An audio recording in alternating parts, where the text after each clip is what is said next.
سلام بینندگان عزیز، صبح بخیر. شما برنامه نویدی بامدادی را تماشا دارید. امروز یک شنبه 17 مارس است و نخست شروع میکنیم از خبرهای تاجیکستان. دور دوم مذاکرات نمایندگان تاجیکستان و قرقیزستان برای حل مناقشه های مرزی روز 16 مارس ادامه کرد. خدمات دولتی مرزبانی قرقیزستان گفت مذاکرات در حدود این کشور و در منطقه با نام دچه صورت گرفت. هیئت تاجیکستان را معاون سروزیر عظیم ابراهیم و هیئت قرقیزستان را معاون سروزیر آن کشور جنیش رزاقوف رهبری می‌کردند. دوره نخست مذاکرات روز 14 مارس پس از مناقشه مرگبار میان ساکنان اسفرای تاجیکستان و بادکنده قرقیزستان آغاز یافته بود. در این مناقشه دو شهروند تاجیکستان کشته و بیش از 20 نفر از جمله 3 ساکن قرقیزستان زخمی شدند. مناقشه در پی ساختمان راه آقسای تمدیق شروع شد. راه را قرقیزستان می‌سازد اما جانب تاجیکستان با آن راضی نیست. با گذشت 2 روز مقامات تاجیکستان جزئیات مذاکرات را آشکار نکردند. وزارت کارهای داخلی قرقیزستان روز 15 مارس نتیجه های اولیه مذاکرات را اعلام کرد و گفت در نوبت اول گمانبران تشکیل نزاع پیدا و به جوابگری کشیده خواهند شد. اینچنین ماموران پلیس دو کشور در مرز نوبتداری شبانه تشکیل میکنند. خدمات دولتی مرزبانی قرقیزستان در روز شنبه وضعیت در مرز دو کشور را معتدل ارزیابی کرد و گفت تجمع ساکنان مشاهده نشده است.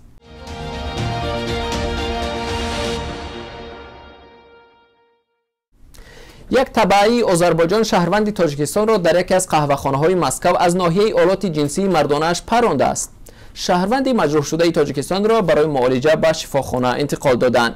پایگاه اطلاعاتی لنت رو روز 16 مارس در تکیه به منبعش در اداره پلیس شهر مسکو نوشت تیرپرانی پس از بحث 2 مهاجر، یکی از تاجیکستان و دیگری از آذربایجان سر زد.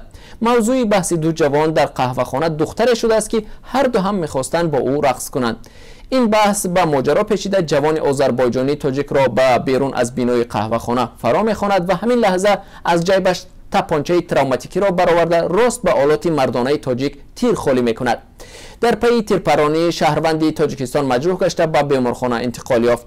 آذربایجانی از جای حادثه غیب زده است و عین زمان پلیس او را جستجو دارد. این نشریه از 2 شهروند نام نبرده است و پلیس مسکو هم تا به حال درباره این قضیه جزئیات نمی‌دهد.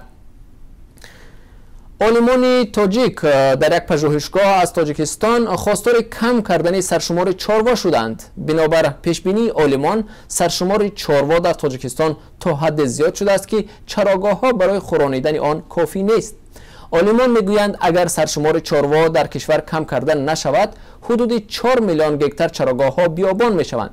پیشنهادی کم کردن چاروا در حال صدا می‌دهد که چارواداری یک منبع درآمدی 70% اهالی کشور است که اکثریت در دهات زندگی می‌کنند.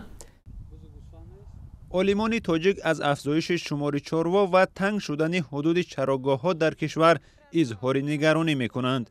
آنها به این باورند که با چنین شکل ادامه یافتن وضع و بینظامی در چارواپروری می‌تواند بحران خوراک چاروا را به میان آورد. محمد با برادرش هر روز 4 ساعت وقت خود را به نگاهوبینی 2 گاو در کنار دهه می‌گذراند. از بس که در اطراف دهه چراگاه نمانده است، ساکنان مجبورند چاروای خود را در نزد راه و لب جوی‌ها چرانند. پیش خانه عریقا دا میچرانیم. جا نیست ایجاده. جا نیست چی کار دیگه؟ گندم کاری دیگه. چی پخته میکنن. او اگراتای مردم نداره گفته برای هوای بانی میکنه. ساکنان این محله میگویند گاوها را با رسمان کوتاه میبندند تا به زمین خصوصی شده دیگران وارد نشوند. مردم این محله در چند سال اخیر با صاحب زمین ها چند بار جنجال شدند. مودا گاو 4 تا هسته اینا اپریل دا ادری میبرم جای نیسته. یگان جای کجا میبره جنگ. زمین ها ما گرفتگی جای نیسته کروچه ما گندم هر چی کدسته. اگر میبرم خودم میرم. کودکم هم نیسته خانه در خودم مکتب میره کودکم. در حال حاضر در کشور بیشتر از 7 میلیون گاو و گوسفند شمرده شده است که نسبت به 25 سال پیش 2 برابر زیاد است. در حدود تاجیکستان نزدیک به 4 میلیون گکتار چراگاه است که تنها 400 هزارش برای چراگاه دائمی استفاده می شود. این هم تقسیم بندی 20 سال پیش است و حالا اکثر چراگاه ها به خواجگی های دهقانی و کشاورزی تبدیل و خصوصی شدند. محدود و دائمی شدن مکان چرای جانوران خانگی باعث بی‌حاصل و محو شدن ریشه علف گردیده است. در چروادار زمین کارم کافی برای نگاه داشتن سرشماری خودش ندارد. بسیار جوابه. در این باره در حکومت هم در وزارت کشاورزی هم تا حتی کمیسی هم موجود بود که یعنی اثر نو دیده برآمدن زمین های چراگاهی که در منطقه موجود است که به دست چروادار باید زمین باشد تا حالی که چروش با خوراک تامین کرده تاند. از اون جمله زمین های یعنی کارم هم همین خیلی است که نابرابری شده ماندگی است. وضع در چراگاه های کوهستان هم بهتر از منطقه های اهالی نشین است. بر اساس آمار غیر رسمی حالا صاحبان اکثر رمه های گوسفند و گله اسب و پاده گاو منصبداران و ثروتمندان هستند. آنها چاروای خود را از یک منطقه به منطقه دیگر میبرند، جای چاروای ساکنان عادی را تنگ میکنند. عالمان تاجیک میگویند که یک هکتار چراگاهی حاصلناکیش بلند میتواند یک چاروای کلان یا 5 سر گوسفند را سیر کند. از سوی دیگر بنابر تغییریابی اقلیم حاصلناکی چراگاه ها پست شده است. شادمان یتیم، سرویناز روح الله، آزادی دوشنبه.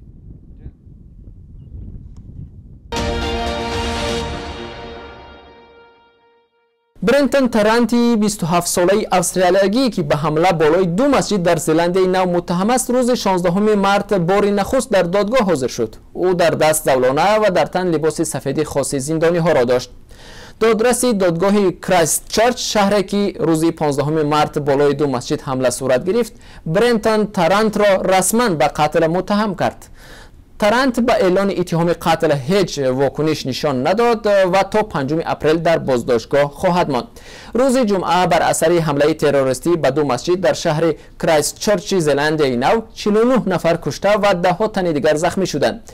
زلندیای نو به خاطر حمله های مرگبار ماتم اعلان کرده است. نخست وزیر زلندیای نو روز جمعه را روز سیاه در تاریخ کشورش عنوان نمود. بیننده ارجمند، اینجا رسیدیم به پایان این نشر نوید بامدادی. تا برنامه‌های بعدی، خداحافظ.